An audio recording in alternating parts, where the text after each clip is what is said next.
There is what is said that this project is closed. I don't know whether those allegations are true. NSA about it? Yeah. Okay. Yes, I'm Vincent Mayiga, the head of programs in RACOBAO. Yeah, thank you for the question, Farouk. You've asked me whether this organization is closed. The organization is not closed, and I think that's why you've met me in this office. If it was closed, then you could not have had access to this office. So we are never closed. Only what came out in the papers was that RACOBAO has not registered with the NGO Bureau. So, and the point in not registering is that we had a license with NGO Bureau.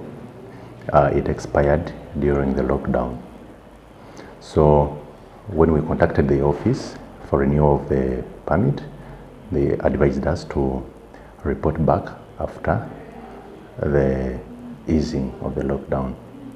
So I think 2 weeks or 1 week back, 1.5 weeks back, we are contacted to get back to the National Bureau to begin on the process of renewing the license.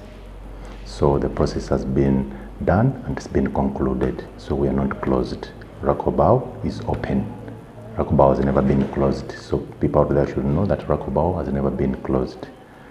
So if people need details, they should go back to the communication that was made. It categorizes which organizations were closed and which organizations had not met the requirements. So we are not among the closed organizations. We are never closed. We are running a couple of programs all over Uganda. At the moment, we are working in close to 6 districts. The first project we are working on in Lyantonde is improving the living conditions of people living with HIV by building them modest houses. So we will give people houses, a water tank, a kitchen, and a pit latrine. It's a full unit.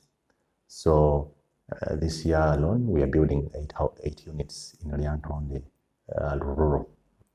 All these people that have categorized as people living with HIV, the orphans, and the very marginalized will receive houses this year.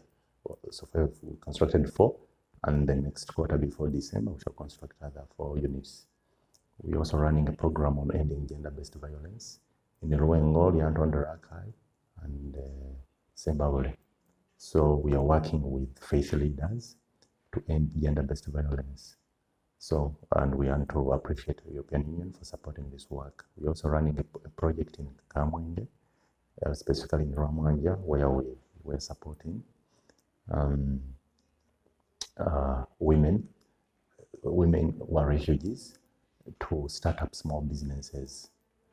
These businesses help them to reduce the vulnerability that comes along with being a refugee. We are also supporting people in the host communities to start small businesses. As host communities, they're also equally vulnerable because of the influx of refugees that displaces them from their land. We also running a project on livelihoods, giving people vulnerable houses goats as a startup project. We are also doing credit schemes. We give people knowledge on how to save and start small businesses. We have a model called the Village Savings and Loans Association. So women especially are encouraged to join these groups, and they're given knowledge on how to save and also utilize money to start small businesses. Yeah, we also run a program on what have I forgotten? We have also a program on mobilizing communities to test for HIV and also treat those that are HIV positive. So that is running in Lyantonde and Rakai.